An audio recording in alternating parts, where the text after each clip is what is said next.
Givens and Ward, who saved the life of a young man who was shot, not by them. 2 years in Chicago police uniforms, and a pair of young officers knew exactly what to do. A lady waved us down and said there was someone shot in her backyard. We rerouted to the backyard, and across the street we saw a young man waving his hand saying that he was shot. It took only a glance to see the bleeding victim near 82nd and South Cole Monday night was only a boy, just 13 years old. There were no seconds to spare. Officer Ward wasted no time. I told her to grab his legs, that we were going to have to transport him ourselves. From there, a police escort led their squad car speeding through Southside streets, lights and sirens blaring. Officer Rhonda Ward behind the wheel, racing to get to Comer Children's Hospital. He was in and out of consciousness, so we were trying to keep him alive and keep him up. He trusted us. And we wanted him to, and we made it. We got there. Within seconds of pulling up, doctors greeted the officers and raced the 13-year-old Swayze Rankin into surgery.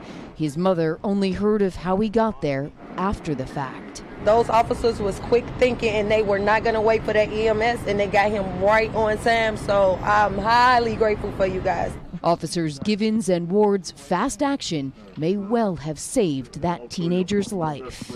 It was just heartwarming for me that I could actually save a life, you know, because that's what I got on this job to do. Not bad for systemic racists. Oh, yeah, right. Not bad at all. That's more the story of the Chicago police and police around the country, isn't it? It did make the A block on Channel 5 and Channel 7, so that was good. Yeah, this is a way for them to pretend like they provide balanced, contextual coverage of police. They don't. But at least they reported this story, so you take what you can get, I suppose, from these network affiliates. Again, in Chicago, to date, 198 murders, 1,024 shooting victims on the civilian side. On the police side, 8 police-involved shootings. And 3 fatal. 3 fatalities, 5 injured.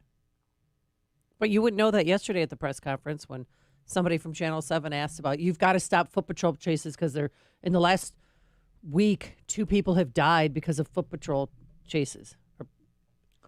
And then, like, put it into context, it's not a systemic problem.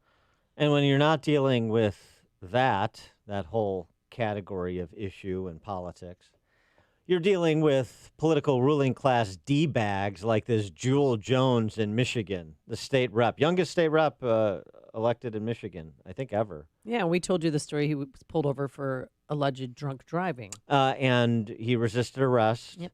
He had to be handcuffed because he told the officers, he's a state rep, I run y'all's budget, call the Eva Perone of East Lansing. He didn't use that nickname, that's mine, for her. Call Whitmer. Yeah, he's one of those, don't you know who I am? Tried to pull rank. Oh, by the way, we have now found out that also his pants were halfway down, and so were the pants of a female passenger with him in the car. While he was driving, all right. Now we get the booking video where he is refusing to be fingerprinted and to take a mugshot because he wants to wear a mask in the picture. And, of course, that doesn't work for the purposes of identification. This is the same reason, you have to pull your mask down at TSA so they can see if the ID, your face matches the ID. So think about that in a mugshot context. And this is the conversation this police officer in Michigan had to have with this colossal D-bag representative, the duly elected Jewel Jones. You'll get it after the fact. But come on over here. You're going to stand against the wall. Regulation? Show me the regulation where it says I don't have to wear a show mask you in the anything. picture. I've been more than accommodating, and at this point, hey, and I appreciate it. Then why are you being difficult, man? Just It's a picture. Hey, I got to take it. Just I got show to me where I take can wear the mask. I don't have to wear show the you mask anything, in the. So show me in y'all stuff where it says I have to wear a mask in my pictures. I know it's not in there. So I just want to hear it. You're right, because you can't wear a mask in the picture. So I want to see it. So I'm not showing you anything. We're beyond this point. Huh? Okay, we're beyond this point. We're not. Yeah, because now you're not complying with orders. So now you're changing the demeanor of this place, right? No, I'm not. Yes, you are. You're failing. Show me where it says I said no. Mask. I'm not showing you this. The governor literally says we have to wear masks. Believe me, the governor knows about this right now. They know about this. Yeah, and everything is being recorded. You call Gretchen. No, Gretchen called us, bud. She called you? Yeah, so you better start complying before Gretch finds out, bud. Even worse, because guess what? You know what? Big Gretch is the homie. Okay. If she finds out about this, she might be a little upset about the treatment. So I'm finding out because she's very serious about Oh, the I pandemic. don't think she has to worry about that. She's very serious about the pandemic. So I'm just wondering, can I wear the mask? You cannot wear the mask while you're getting your picture taken because I can't Show take a me picture. where that's. I'm not showing you Show me where it's anything. codified. Listen, man. This is the last time I'm asking you. The next time I'm telling you, and after that, You all will have to hold me over there if I'm not you holding can't you. find in the regulations. see, I can't wait to show this to the governor. Show, You want to act show like it to her. If you can't find it where it's codified, where it says I have to wear a mask, I'm not going to stand over there. Listen. I'll stand over there and let you all hold my arms, but I won't stand over there by myself. So hey, so you keep getting closer. I just want to let you know. You don't have to get closer. Just let me know. You all will hold my arms, and I'll stand over there and let you all hold my arms. You're a grown man. Huh? You're a grown man. You I'm can very stand there grown. and It's you can not look at 10 a y'all no thing. more, okay? I just want to let y'all know. Okay. I'll stand over there. I'll let y'all hold my arms. If y'all say that's what y'all got to do. But if you can't find it codified where it says I have to wear a mask when I take pictures, because I know I've taken pictures of people before. It's never said they have to wear a mask or not. You know why? Because the pandemic just erupted out of here. Okay. Right? So Listen, state you law can do or this, local law. or we can throw you back in the cell, and then we can just wait it out. I don't want. All I right, don't let's want. Come on. This arm. This arm. go. Thank you. We're done playing nice with you, buddy. I appreciate it. You can stay in here until you want to comply, and guess what? You don't get arraigned until you're done. It's that simple. Congratulations, Inkster, Michigan, for producing Jewel Jones. You must be so proud. For more on the topic of police, pleased to be joined by Ari Hoffman, associate editor and CL correspondent for the Post Millennial, also host of the Ari Hoffman Show on Talk Radio KVI in Seattle. Ari, thanks for joining us. Appreciate it. My pleasure. I want to know how Big Gretch can be my homie. I know. Yeah. It's nice to have Big Gretch have your Gretch. back. You know what I mean, Ari? Oh, yeah, that must be nice. And I had no idea that that's how they referred to her as.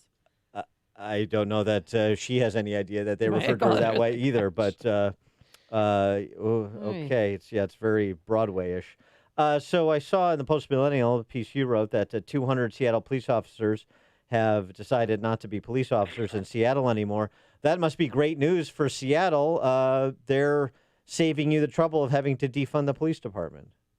No, actually, the Seattle City Council had the exact same opinion. They said since so many police officers are leaving, they should just take that money and reallocate it elsewhere, not find a way to get more police officers. And it's no surprise officers are leaving because don't forget that the Seattle City Council took pictures, took selfies on the front lines with Antifa, right behind them, attacking police during the riots right before the autonomous zone was formed. That's what you're dealing with here in Seattle. Seattle Mayor Jenny Durkin was 100% in the camp of the autonomous zone. They spent millions of dollars keeping the rioters safe by putting in barriers and such, and only decided to take down the zone after 3 weeks and multiple murders and multiple shootings and a 250% increase in rapes, robberies, and other crime because the rioters vandalized her house. So she has no regard for the police officers, and there's a whole bunch of news outlets quoting her and how we need more police and such. She's a complete hypocrite. But those that autonomous zone was mostly peaceful, as I understand it. Well, you Yes, mostly peaceful shootings. Well, what Yeah. is it like now? The autonomous zone? Yeah. Or what's left of it? Yeah. Well, you can come to Seattle. You can explore No, the I'm okay. ancient ruins of the Chaz. Yeah, probably. Do they give check tours? it out. Are there pamphlets? Yeah, sure. All You can check inclusive? it out. Yeah, I mean, they preserved all the artwork because, that was so important. Sure. Yes. I like. Yeah. Now, Thank you for that. Since Jenny Durkin has worked her way into not being able to run for re-election, will she be a docent that will show you around the ancient ruins of the Chaz zone?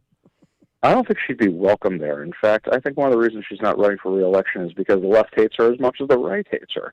They didn't like the fact that the police were using tear gas on the rioters, and they blamed her for that. So this is the kind of thing that she has managed to alienate everybody. Wow. So how do you turn this ship around to try and attract police officers and try to keep the ones stop them from retiring? I would say the city has to hit rock bottom, and then maybe voters will wake up. But how much more rock bottom can you get to than an autonomous zone that made international news?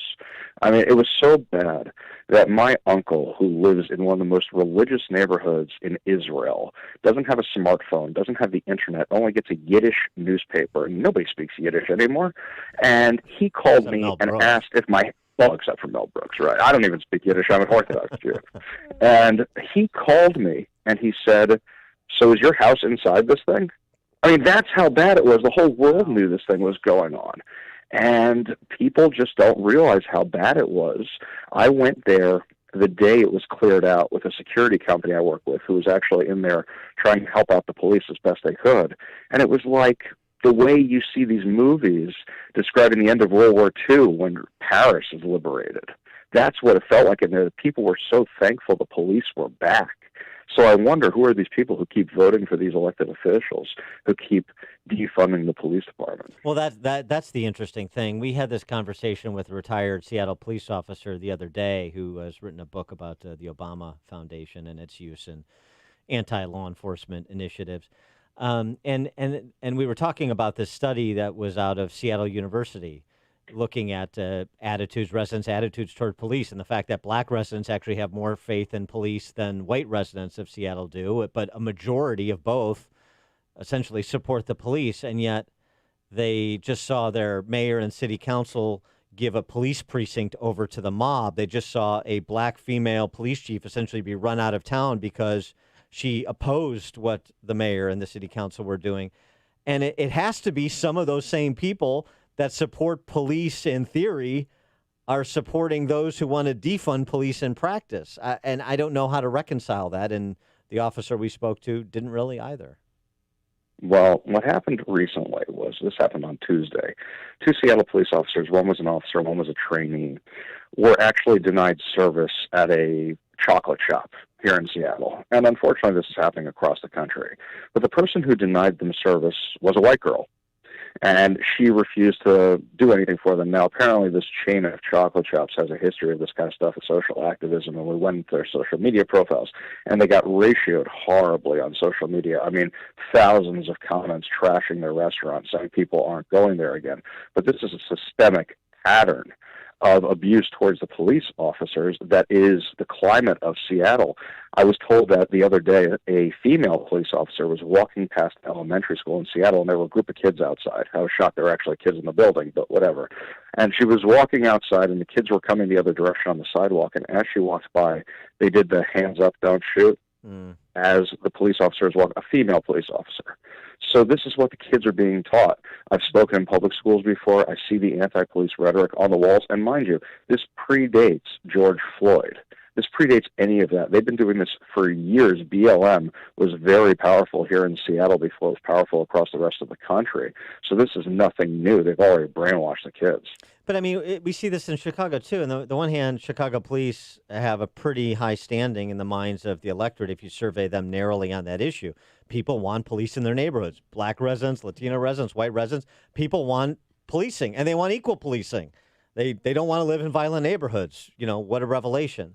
But at the same time, they vote for politicians. Those same people are voting for politicians that want to defund police, defang police, end foot chases, turn over police precincts to the mob, as happened in Seattle. It's just, I guess it's like I want to be down with the struggle, but I don't want the consequences of being down with the struggle. There's a council member here in Seattle named Lisa Herbold, and she is a perfect example of what you're talking about. She's one of the people who's been leading the charge for years on defunding the police, and yet last year a rock came through her window, and of course she called the police.